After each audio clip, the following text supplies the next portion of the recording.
今日、あなたの人生観が変わるかもしれません。なぜなら、これから話すことは、日本人が何百年も隠してきた、壊れたものの型が美しいという、世界で最も革命的な考え方だからです。想像してみてください。もしあなたの最も大切な茶碗が、床に落ちて粉々に砕けたら、あなたはどうしますか？捨てますか？それとも隠しますか？でも、日本人の祖先は、全く違うことをしました。彼らは割れた破片を拾い集め、ひび割れた部分を純金でつないだのです。そして、その茶碗は以前よりもはるかに美しく、はるかに価値のあるものになりました。これが、わびさびです。そして今日、あなたがこの感覚を理解したら、自分自身を見る目が完全に変わります。考えてみてください。なぜ日本人は、完璧なものよりも、不完全なものに心を奪われるのでしょうか？なぜ新品のピカピカの器よりも少し欠けた古い茶碗の型が深い感動を与えるのでしょうか？なぜ完璧に対照的な庭園ではなく、わざと石を不揃いに配置した龍安寺の庭に、世界中の人々が涙を流すのでしょうか？実は、これらすべてに共通する、日本人の魂に刻まれた特別な美意識があります。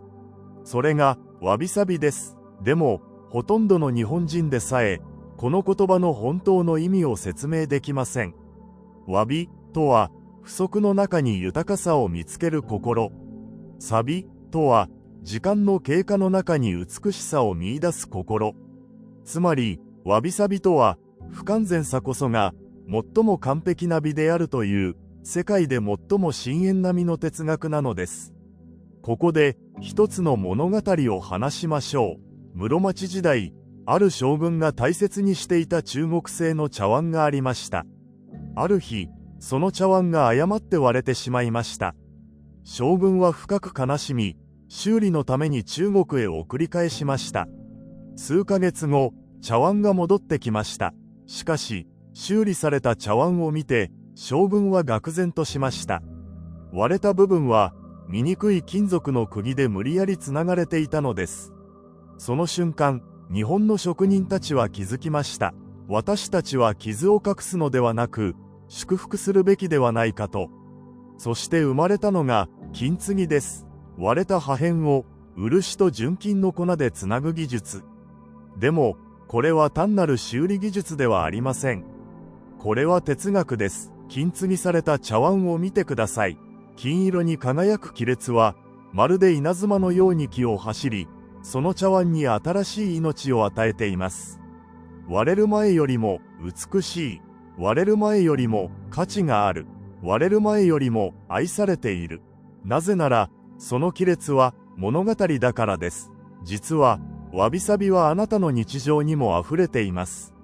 朝、コーヒーを入れるとき、あなたの手には小さな傷があるかもしれません。その傷は、あなたが懸命に生きてきた証です。鏡を見たとき、目尻に小さなシワがあるかもしれません。でも、そのシワは、あなたが何千回も笑った証です。愛する人と過ごした時間の美しい刻印なのです。古いノートを開いたとき、ページが色あせているかもしれません。でも、その色あせは、あなたが何度も読み返した大切な思い出の証です。西洋の文化では、こう言われます。完璧であれ、欠点を隠せ、新しくあり続けろ。でも、わびさびは囁きます。あなたの傷こそが、あなたを美しくしている。興味深いことに、最近の心理学研究で分かったことがあります。完璧主義を追い求める人々は、不安障害やうつ病のリスクが高いのです。なぜなら、完璧は存在しないからです。でも、わびさびの美意識を持つ人々は、ストレスが低く、人生への満足度が高いことが分かっています。それは、わびさびが教えてくれるからです。あなたは壊れても価値を失わない。あなたが年を取ることは、醜くなることではなく、深くなることだ。あなたの失敗は、恥ではなく、金で輝かせるべき物語だ。茶道の世界では、完璧に丸い茶碗よりも、わざと歪んだ茶碗の型が価値があります。なぜなら、その歪みには作り手の魂が宿っているからです。機械では作れない、コンピュータでは計算できない、人間だけが持つ美しい不完全さ、それがわびさびの本質です。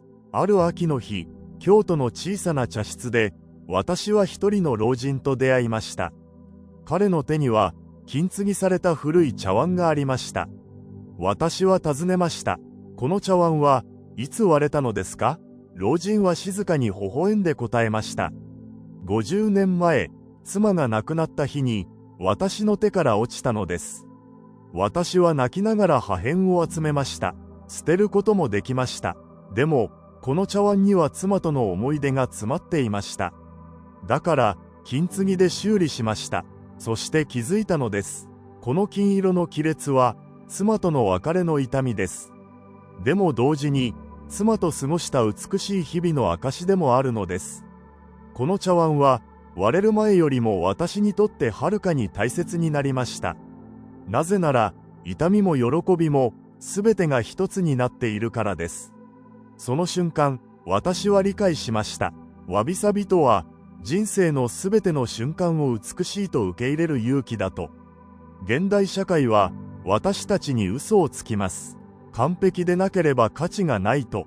SNS は、加工された完璧な人生を見せ、私たちに自分は不十分だと感じさせます。でも、わびさびは真実を教えてくれます。あなたの傷は恥ではありません。あなたの年齢は衰えではありません。あなたの失敗は終わりではありません。それらはすべて、あなたという人間をより美しく、より深く、より価値のある存在にする金色の亀裂なのです。今日から鏡を見るとき、自分の不完全さを責めないでください。その代わりに、こう囁いてください。この傷が、私を私にしている。この不完全さこそが、私の美しさだ。日本人として生まれた誇り、それは、完璧を目指すことではなく、不完全さの中に最も深い美を見出す感性を持っていることです。次回は、わびさびを日常で実践する具体的な方法をお話しします。あなたの心がこの動画で少しでも動いたなら、ぜひチャンネル登録を。あなたは割れても美しい。いや、割れたからこそ美しいのです。今日も最後までご覧いただき、ありがとうございます。あなたの人生の金色の亀裂は何ですか？ぜひコメントで教えてください。そしてこの旅を共に続けるために、チャンネル登録をお願いします。あなたのわびさびの瞬間を、これからも一緒に感じていきましょう。そして、わびさびと深くつながっている、もう一つの日本的な美意識があります。それが、物の哀れです。それは、二度と戻らない儚い瞬間の中に、美しさを見出す感覚です。この、物の哀れについては、前回の動画で詳しくお話ししています。まだご覧になっていない方は、ぜひそちらもご覧ください。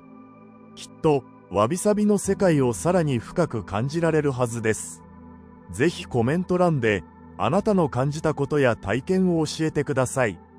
これからも一緒に、日本の哲学や美の世界を探求していきましょう。